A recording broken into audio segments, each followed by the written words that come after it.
నమస్తే, welcome to నేటి ధరణి news. Kakinada జిల్లా ఏకే మల్లవరం గ్రామ ఉప సర్పంచ్ అరిగిల మణిబాబు సోమవారం పిఠాపురం ప్రజా పరిష్కారాల వేదిక వద్ద గొల్లప్రోలు తహసీల్దార్ రామ్ కుమార్ పనితీరుపై పాడా అధికారులకు ఫిర్యాదు చేశారు.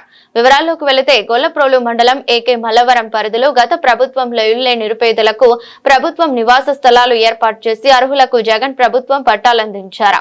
కొన్ని కారణాల కారణంగా నివాస స్థలాలలో పేదల గృహ నిర్మాణాలు నిలిచిపోవడంతో ప్రభుత్వం అప్పటి పట్టాలను రద్దుపరిచి భూమిని ప్రభుత్వ ఆధీనంలో ఉంచుకున్న సంగతి తెలిసిందే. ఇటీవలే ఏకంగా ఏకే మల్లవరం రెవెన్యూ అధికారి చొరవతో ప్రభుత్వ స్వాధీనపరుచుకున్న నివాస స్థలాల్లో ఒక ప్రజాప్రతినిధి అనుచరుడు అండదండలతో నివాస గృహాలు సామూహికంగా నిలిచిపోయిన స్థలంలో అక్రమ ఇల్లు నిర్మాణం జరుగుతోందని గొల్లప్రోలు తహసీల్దార్ రామ్ కుమార్ కు ఏకే మల్లవరం ఉప సర్పంచ్ అరిగిల మణిబాబు ఫిర్యాదు చేసిన ప్రభుత్వ ఆస్తులను కాపాడవలసిన డిప్యూటీ తహసీల్దార్ హోదాలో గొల్లప్రోలు రెవెన్యూ అధికారిగా బాధ్యతలు చేపట్టిన రామ్ కుమార్ అక్రమదారులకు అండగా ఉన్నారని ఏకే మల్లవరం ఉప సర్పంచ్ అరిగిల మణిబాబు సోమవారం ఉదయం పిఠాపురం ప్రజా సమస్యల పరిష్కార వేదిక వద్ద పాడా చైర్మన్ కి గొల్లప్రోలు తహసీల్దార్ రామ్ కుమార్ పై ఫిర్యాదు చేశారు. దీనిలో భాగంగా తనపై వచ్చిన ఆరోపణలను పాట చైర్మన్ చెవిలో గొల్లప్రోలు తహసీల్దార్ రామ్ కుమార్ సర్ది చెప్పారు.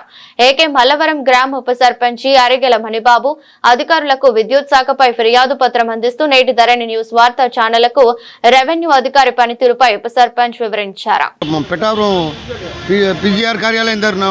చూడండి, ఏమండి మీరు మల్లవరం గ్రామ సర్పంచ్ గారు అండి, మీ సమస్య ఏంటి చెప్పండి సార్. నాది ఏకే మల్లవరం ఉప సర్పంచ్ని, గొల్లప్రోలు మండలం. ఇక నేను గత ఒక వారం రోజుల క్రితం ఎంఆర్ఓ గారికి మా గ్రామంలో ప్రభుత్వ స్థలంలో వాళ్ళ ఇష్టం వచ్చినట్టు కబ్జా చేస్తున్నారని ఈఆర్ఓ గారికి ఎంఆర్ఓ గారికి కూడా 2 దఫాలు నేను ఫోన్ చేయడం జరిగింది. అయినా వాళ్ళు స్పందన లేదు. దాని మీద నేను ఇక్కడ పిఠాపురం కంప్లైంట్ ఇవ్వడానికి వచ్చాను. దాని మీద వాళ్ళంతా స్పందించి వెంటనే చర్యలు తీసుకుంటామని చెప్పేసి జరగడం జరిగింది. దాది ప్రభుత్వ స్థలం 10 కోట్ల రూపాయలు చేసి స్థలం, దాని మీద వాళ్ళ ఇష్టం వచ్చినట్టు ఎవరికాడు కట్టేసుకోవడం చేయడం జరుగుతుంది. దాని మీద నేను ఇక్కడికి వచ్చి రిపోర్ట్ ఇచ్చాను. తర్వాత మా గ్రామంలో ఏకే మల్లవరం గ్రామంలో గత 2 నెలలుగా లైన్ మెయిన్ లేక చాలా ఇబ్బందులు పడుతున్నాను. దాని వాటర్కి వెళ్ళి దాంట్లో తరచూ ఫీజు కొట్టేయడం జరుగుతుంది. దాని మీద ఏఈ గారికి చెప్పడం జరగడం, ఫోన్ చేయడం, 2-3 రోజులకి ఎప్పుడో పంపించడం. ఈ లోపల వాటర్ లేక ప్రజలు చాలా ఇబ్బంది పడడం జరుగుతుంది. ఎప్పుడు పోతుందో ఎప్పుడు వస్తుందో కూడా తెలుస్తుంది. ప్రభుత్వం ప్రజలకు పట్టణ గ్రామీణ ప్రాంతాల్లో సక్రమంగా వాటర్ సప్లై చేయాలని ఆదేశిస్తే మరి అధికారులు ఎలాంటి నిర్లక్ష్యంగా వ్యవహరించడం. ఏఈ గారికి తరచూ నేను లైన్ ఇన్స్పెక్టర్ గారికి ఫోన్ చేయడం జరుగుతుంది. వాళ్ళు స్పందించి 2 రోజులకు మన్నాడు రావడం జరుగుతుంది. ఈ లోపల ప్రజలంతా కూడా చాలా ఇబ్బందులు పడడం జరుగుతుంది. దాని మీద కూడా ఒక పిటిషన్ ఇవ్వడం జరిగింది. ఏమంటే ఇప్పుడు మీరు ఇచ్చిన ఫిర్యాదులోనే మీ ఊళ్ళో ప్రభుత్వ స్థలాలు కబ్జా చేస్తున్నారు, అక్రమంగా నిర్మాణాలు జరుగుతున్నాయని ఇప్పుడు మీరు ఇక్కడ ఫిర్యాదు చేశారు. మరి దాని మీద అధికారులు ఏమన్నారండి?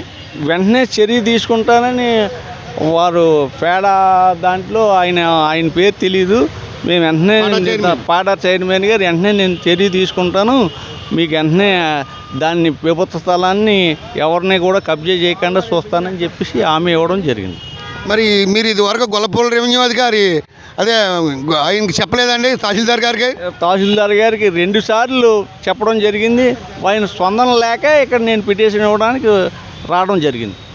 అంటే ప్రస్తుతానికి గొల్లప్రోలు తహసీల్దార్ గారు ఏమీ పట్టించుకోకే మీరు ఇక్కడ పాడా కార్యాలయానికి వచ్చి చైర్మన్కి ఫిర్యాదు చేశారు.